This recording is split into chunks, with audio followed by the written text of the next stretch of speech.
मित्रांनो, तुमचं पुन्हा एकदा GB स्टोरी टेलर या यूट्यूब चॅनलवर स्वागत आहे। आजच्या आपल्या गोष्टीचं नाव आहे चिंचेचं झाड। लेखक अर्णव पाटील।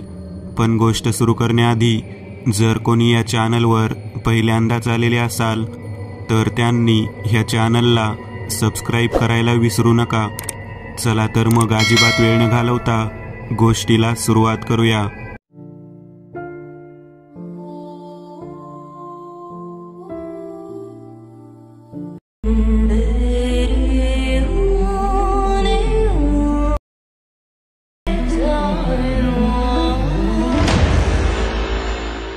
ते उन्हाळ्याचे दिवस होते। मला नुकत्याच शाळेला सुट्ट्या लागल्या होत्या। आमची फॅमिली नेहमी सुट्ट्यांसाठी गावाला जात असत। तिथे आम्हाला खेळायला खूप मजा यायची। यावेळेस सुद्धा माझे भाऊ आणि मी आमच्या गावी येणार होतो। भरपूर मजा करायचं आम्ही ठरवलं होतं। 1 मे रोजी आम्ही गावात जाण्यास निघालो।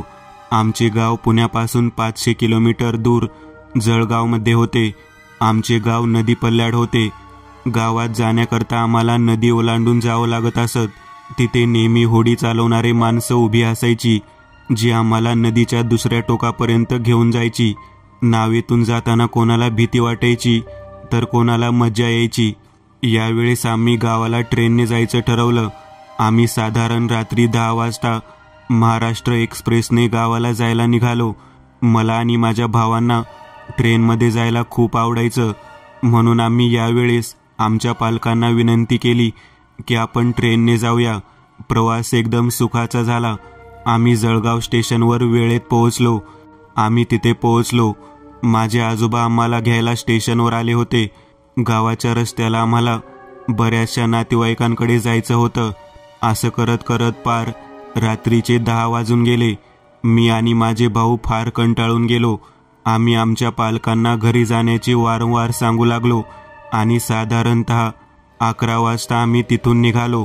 आम्ही खानापूर नावाच्या गावात थांबलो होतो। तिथून आमचं गाव खूप जवळ होतं आणि याच गावातून आमच्या गावापर्यंत जायला एक कच्चा मातीचा रस्ता होता आणि तो रस्ता संपल्यावर नदी लागायची आणि त्या नदीला ओलांडून आम्ही आमच्या गावात प्रवेश करू शकायचो। त्या कच्च्या रस्त्यावर जाताना एक चिंचेचे झाड लागायचं। या झाडाबद्दल खूप अफवा होत्या की इथे भूत राहतात। आमच्या तिघांचा भूतांवर अजिबात विश्वास नव्हता। आम्ही त्या कच्च्या रस्त्यावरून हळूहळू जात होतो आणि नेमक्या चिंचेच्या झाडासमोरच आमची गाडी बंद पडली। माझे आजोबा व पप्पा गाडीत काय झाले आहे ते बघायला खाली उतरले आणि आम्ही कुतूहलापोटी ते चिंचेचं झाड बघण्यास खाली उतरलो आणि त्या चिंचेच्या झाडाकडे एकटक बघू लागलो। माझा छोटा भाऊ ओमकार ते चिंचेचे झाड बघून थोडा घाबरलाच होता, परंतु तो ते दाखवत नव्हता। त्याने सहज झाडाच्या उंच फांदीकडे कटाक्ष टाकला आणि त्याला जे दिसलं ते बघून तो जोरात किंचाळला। सगळे त्याच्याकडे बघू लागले आणि तो एकटक त्या फांदीकडे इशारे करत आम्हाला काहीतरी दाखवायचा प्रयत्न करत होता। मला हे सगळं थोडंसं विचित्रच वाटलं, कारण ओंकारला जे दिसलं होतं ते कोणाला सुद्धा दिसत नव्हतं। सगळ्यांनी त्याला वेडा समजून गाडीत बसवले आणि तेवढ्यात गाडी सुरू झाली। आम्ही सगळे गाडीत बसलो आणि नदीकडे जायला निघालो। रस्त्यात मी सहज गाडीच्या साईड मिररमध्ये पाहिलं आणि माझ्या पायाखालची जमीनच सरकली। मी पाहिलं की एक व्यक्ती आमच्या गाडीच्या मागे आमच्या गाडीच्या वेगात पळत येत होती। हे पाहून मी जोरात किंचाळलो आणि सगळ्यांना साईड मिररमध्ये त्या व्यक्तीला दाखवू लागलो। आता मात्र ते पिशाच्य सगळ्यांना दिसायला लागले। सगळे अगदी घाबरून गेले, पण माझ्या पप्पांनी सगळ्यांना धीर दिला आणि म्हणाले की आता आपण थोड्याच वेळात नदीपर्यंत पोहोचू, तेव्हा आपण पटकन त्या नावाड्याला पटापट बोट चालवायला सांगू, कारण भूत पाण्यात उतरत नाही असे म्हणतात। म्हणून पप्पांनी गाडीचा 5वा गिअर टाकला आणि जोरात गाडी नदीच्या दिशेने पळवली। तरी ते पिशाच्य आमच्या गाडीचा पाठलाग करतच होतं। आता ते गाडीच्या अगदी जवळ आलं होतं आणि एकटक ओमकारकडे बघत होतं आणि विचित्र पद्धतीने हसत होतं। त्याचे डोळे पूर्ण पांढरे आणि तोंडावर खूप जखमा झाल्या होत्या. त्याच्या अख्ख्या शरीरावर खूप घाव झाले होते. त्याचं शर्ट खूप ठिकाणी फाटलं होतं आणि त्या छिद्रांमधून रक्त बाहेर येत होतं. त्याचे पाय उलटे होते आणि केस जणू काही कुठला शैतानच. त्याने अचानक खूप वेग पकडला आणि गाडीच्या पार पुढे निघून गेला. आम्हाला वाटत होते की हा रस्ता संपतच नाहीये, कारण तो रस्ता जेमतेम 15 मिनिटांचा होता. पण असं वाटत होतं की जणू काही 1 तासापासून आम्ही त्याच ठिकाणी चालत आहोत.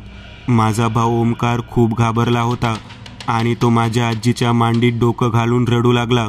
अचानक ते भूत गाडीच्या एकदम समोर येऊन उभे राहिले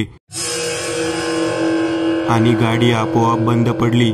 आता मात्र माझे पप्पा सुद्धा खूप घाबरले होते. गाडी काही केल्या सुरूच होत नव्हती आणि अचानक ते भूत गाडी समोरून गायब होऊन गेले. तेव्हा आमचा सगळ्यांच्या जीवात जीव आला. परत पप्पांनी गाडी चालू करण्याचा प्रयत्न केला तर गाडी लगेच सुरू झाली आणि आम्ही काही मिनिटातच नदीला पोहोचलो. तिथे कोणीच नव्हते, फक्त एक नावाडी होता जो आम्हाला बोटीत बसण्याचा इशारा करत होता, परंतु काहीच बोलत नव्हता. मला आणि ओमकारला थोडे विचित्र वाटले, पण तो एकमेव नावाडी असल्याकारणाने आम्ही त्या नावेत बसलो. नावेतून जात असताना आम्ही सहज दुसऱ्या किनाऱ्यावर पाहिले तर कोणीतरी तिथे थांबले असल्याचं आम्हाला दिसलं, परंतु ती प्रतिकृती बघितल्या क्षणी अचानक गायब झाली. हे बघून आम्ही चांगलेच घाबरलो, पण आम्ही कोणाला सांगितलं नाही. आम्ही दुसऱ्या किनाऱ्यावर पोहोचलो. तिथून आमचं गाव चालण्याच्या अंतरावर होतं, म्हणून आम्ही चालत चालत निघालो. थोड्याच वेळात गावाच्या वेशीपर्यंत येऊन पोहोचलो. तिथे काही मंडळी बसली होती. त्यांनी आमचं स्वागत केलं. मग आम्ही तसेच घराकडे चालत निघालो. मी आणि माझा भाऊ तर भीतीपोटी जोरात पळायला लागलो आणि घराजवळ येऊन पोहोचलो. घरात गेल्यावर आमच्या जीवात जीव आला आणि आम्ही थकले असल्याकारणाने तसेच झोपून गेलो. ते चित्तथरारक दृश्य बघून आमची पार घाबरगुंडी उडाली होती. म्हणून आम्ही सकाळी आमच्या शेजारी राहणाऱ्या बाबांना आमच्या सोबत झालेला किस्सा सांगितला. हे ऐकून ते म्हटले, बाबा रे, तुम्ही चांगलेच वाचले आहात. असं म्हणतात की त्या भूताने ज्याला कोणाला पकडले तो जिवंत परत येत नाही, परंतु तुम्ही देवाच्या कृपेने वाचले आहात. मग आम्ही त्यांना या भूताविषयी अजून माहिती विचारली. तेव्हा त्यांनी सांगितले की त्या चिंचेच्या झाडाखाली भरपूर लोकांनी डिप्रेशनमध्ये येऊन आपला जीव दिला आहे व तिथे भरपूर ॲक्सिडेंट पण झाले आहेत. मग त्यांनी एक अशी गोष्ट सांगितली जी ऐकून आम्हाला पार घाम फुटला. त्यांनी सांगितले की विनय नावाचा तरुण मुलगा या गावात राहत होता. त्याचे घर गावाच्या शेवटच्या टोकावर होते. तो व त्याची आई हे दोघेजण तिथे राहत असत. विनय रोज नदीवर जाऊन मासे पकडून आणायचा आणि ते विकायला बाजारात घेऊन जायचा. हेच त्याचे उत्पन्नाचे साधन होते.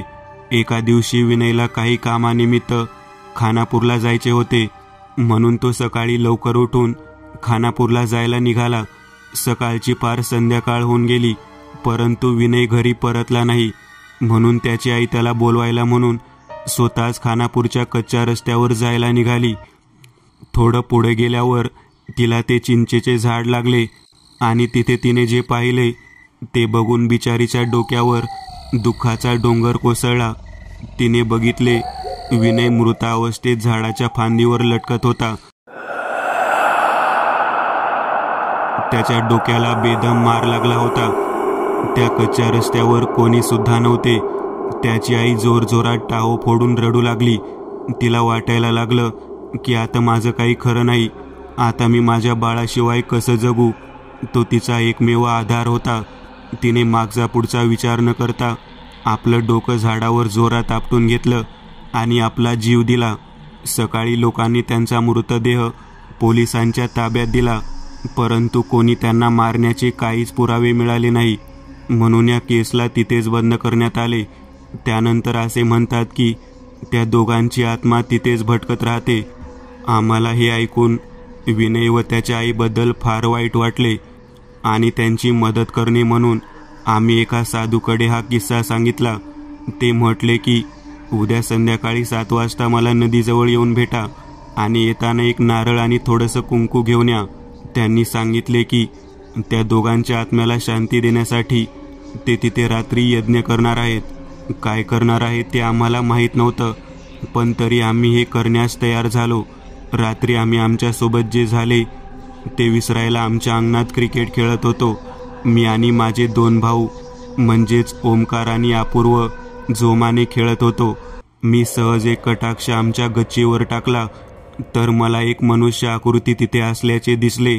ते बघून मी जोरात किंचाळी मारली. त्या आकृतीचे डोळे लाल होते. त्या आकृतीचे नख खूप लांब आणि तीक्ष्ण होते. माझ्या भावांनी मनावर दगड ठेवून मागे वळून पाहिले तर तिथे काहीच दिसले नाही. ते मला समजवू लागले की तुला भास झाला असावा. मग माझा मोठा भाऊ अपूर्व म्हणाला की आता आपण झोपायला हवं, नाहीतर तुम्हाला काय दिसेल याचा काही नेम नाही. म्हणून मी लगेचच झोपायला गेलो. सकाळी उठल्यावर मला काहीतरी सडल्याचा खूप घाण वास यायला लागला. मी ही गोष्ट सगळ्यांना सांगितली, पण कोणालाच तो वास येत नव्हता. फक्त मलाच येत होता, पण मी त्याच्याकडे दुर्लक्ष केले. ठरल्याप्रमाणे आम्ही संध्याकाळी 7 वाजता नदीजवळ येऊन पोहोचलो. ते साधू आधीच तिथे येऊन पोहोचले होते. आम्ही एकत्र नावेत बसून कच्च्या रस्त्यावर जाण्यास निघालो. बराच वेळ चालत गेल्यावर आम्ही त्या चिंचेच्या झाडाखाली पोहोचलो. त्या रस्त्यावर आमच्या आणि साधूशिवाय कोणीही नव्हते. ओमकारला अधिक भीती वाटू लागली. थोड्या वेळात साधूने आपले हवन सुरू केले. ते काहीतरी मंत्र पुटपुटत होते आणि अचानक विनय व त्याची आई त्या हवनासमोर येऊन उभे राहिले आणि विचित्र पद्धतीने हसू लागले. ते इकडे तिकडे भटकू लागले. आम्ही भीतीपोटी साधूंच्या जवळ येऊन बसलो. तेवढ्यात विनय आणि त्याच्या आईची आत्मा आमच्या एकदम जवळ येऊन उभी राहिली. विनय घोगऱ्या आवाजात काहीतरी बडबडू लागला आणि अचानक म्हणाला, तर तुम्ही आलातच, मी तुमचीच वाट पाहत होतो. असं म्हणून तो जोरजोरात हसू लागला. हे बघून आम्ही अजून जास्त घाबरलो. परंतु मी माझ्या भावाला धीर देत म्हणालो, आपल्यासोबत साधू आहेत, ते आपल्याला काही एक होऊ देणार नाही. मग विनय पुढे बोलू लागला, मला त्या दिवशी कोणीच मदत करायला आले नाही. तो रस्ता एकदम सुनसान होता आणि त्या अंधारात काही दरोडेखोरांनी गोळी मारून माझी हत्या केली. मी माझा बदला घेण्यासाठी आजही वाट पाहत आहे. यानंतर साधूंनी त्याला विचारले, विनय तुझ्यासोबत नक्की काय झाले ते आम्हाला जरा सांगशील का? प्रश्न विचारताच विनय एकदम गप्प झाला आणि विचित्र पद्धतीने रडू लागला. हे ऐकून त्याची आई अजून विचित्र पद्धतीने ओरडू लागली. थोड्या वेळाने विनय शांत झाला. मग तो सांगू लागला, सकाळी 9 वाजता मी ह्या कच्च्या रस्त्यावर लागलो. खानापूरपर्यंतचा प्रवास एकदम सुखाचा झाला. मग मी माझ्या कामात गुंतलो. संध्याकाळ केव्हा झाली ते कळालेच नाही आणि मी माझ्याच धुंदीत हळूहळू त्या कच्च्या रस्त्यावर जायला निघालो. माझ्या थैलीत फक्त काही पैसे आणि कामाची अवजारे होती. आजूबाजूचे शेत देखील पूर्ण मोकळे होते, कारण नुकतीच हार्वेस्टिंग झाली होती. मी त्या चिंचेच्या झाडाखाली थोडा वेळ विश्रांती घेत बसलो होतो. तेवढ्यात काही दरोडेखोरांनी मला घेरले व त्यातील एकाने माझी कॉलर पकडून मला विचारले, तूच होता ना तो ज्याने माझ्या बहिणीचा खून केला? अहो नाही साहेब, मी कशाला तुमच्या बहिणीचा खून करू, आणि ती आहे तरी कोण? मी तर तिला ओळखतही नाही. हे ऐकून तो माणूस अधिकच चिडला आणि म्हणू लागला, नित्या, तुझ्यासोबत गाडीवर जाताना पाहिले आहे मी.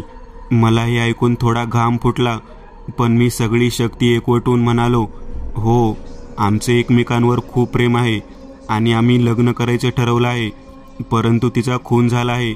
हे ऐकून मला खूप दुःख झाले आणि मी तिथे जमिनीवर पडून रडू लागलो. माझं सर्वस्व हिरावून घेतल्यासारखा मी तिथे पडून रडत होतो. तेवढ्यात त्यातील एका गुंडाने मला काठीचा एक जोरदार मार दिला. तो नेमका माझ्या डोक्यात बसला. मला काहीच कळत नव्हते काय चालले आहे.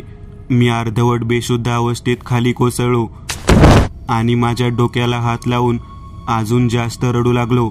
आणि तेवढ्यात एका गुंडाने मला झाडावर एका फांदीवर लटकवून टाकले. मी त्यांना मला न मारण्याची विनंती करू लागलो. त्यांच्या पाया पडू लागलो. परंतु ते काही ऐकायचं नाव घेत नव्हते. तेवढ्यात नित्याच्या भावाने म्हटले, आता तुला संपवल्याशिवाय मी राहत नाही. असं म्हणून त्याने मला छातीत 2 गोळ्या मारल्या आणि मी त्या क्षणी त्या फांदीवर आपले प्राण सोडले. असं बोलून विनय अधिक रडू लागला. आम्हाला त्याच्याबद्दल ऐकून खूप वाईट वाटले. ओमकारच्या डोळ्यात तर अश्रू येत होते, परंतु तो ते दाखवत नव्हता. विनयच्या आईने त्याला थोडा धीर दिला आणि म्हणाली, आता ही चांगली माणसं आपल्याला मदत करणार आहेत ना, म्हणून रडू नकोस. हे आपल्याला नक्की न्याय मिळवून देतील. तेवढ्या साधूंनी काही मंत्राचा जाप केला आणि आगीत अचानक खूप मोठा जाळ झाला. त्या जाळात साधूंचा एक हात थोडासा जळाला, परंतु त्यांना काही झाले नाही. मग त्यांनी ते नारळ अग्नीच्या एका बाजूला ठेवले आणि थोडंसं कुंकू घेऊन आगीत ओतले. त्या क्षणी विनयची आई हळूहळू गायब होऊ लागली. तिने साधूंसमोर हात जोडले आणि अनंतात विलीन झाली. हे पाहून विनयला थोडे बरं वाटलं. मग साधूंनी ते नारळ घेतलं आणि विनय जिथे लटकत होता तिथल्या खालच्या जागेवर तो नारळ जोरात आपटून फोडला. पण त्या नारळातून आपोआपच एक लाल रंगाचा चिकट द्रव बाहेर यायला लागला. आम्हाला समजले की हे रक्त आहे. तो नारळ फोडताच विनय देखील हळूहळू गायब होऊ लागला आणि जाता जाता तो आम्हाला म्हणाला, तुम्ही एकदम साफ मनाची माणसं आहात, म्हणून त्या दिवशी मी तुमच्या गाडीच्या मागे लागलो होतो. मला वाटलं की तुम्ही माझी मदत करू शकता आणि तुम्ही ती केली देखील. मग त्याने साधूकडे बघितले आणि हात जोडले आणि तोही थोड्या वेळात अनंतात विलीन झाला.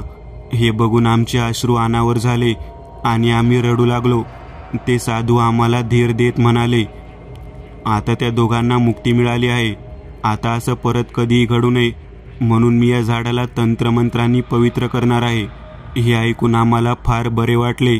आम्ही कोणाची मदत केली आहे याचा विचार करूनच आम्हाला खूप आनंद होत होता. आम्हाला मनोमनच विनयचा विश्वास जाणवत होता. नंतर घरी गेल्यावर आजोबांना त्यांच्याबद्दल विचारले तर कळाले की विनय आमचा चुलत भाऊ होता, ज्याचा संपर्क आमच्याशी कधीही झाला नाही. म्हणून तो अशा गरीब अवस्थेत या गावात राहत होता. हे ऐकून आम्हाला थोडंसं वाईट वाटलं. हा एक असा अनुभव होता जो आम्ही आयुष्यात कधीही विसरणार नव्हतो. मित्रांनो, आज पुरतं एवढंच. तुम्हाला जर काही गोष्ट आवडली असेल तर नक्की लाईक करा. तुमच्यापैकी बरेचसे जण व्हिडिओ लाईक न करताच पळून जातात, पण हा जर व्हिडिओ तुम्ही लाईक केला तर मला जरा बरं वाटेल आणि असेच भारी भारी व्हिडिओ बनवायची माझ्यात एनर्जी येईल. त्यामुळे नक्की लाईक करा आणि अजूनही कोणी या चॅनलला सबस्क्राईब केलेलं नसाल तर लगेच सबस्क्राईब करून टाका आणि बाजूची घंटी ती मात्र दाबायला विसरू नका. देवाची घंटी आहे ती. चला तर मग पुन्हा भेटूया अशीच एक आगळी वेगळी गोष्ट घेऊन पुढच्या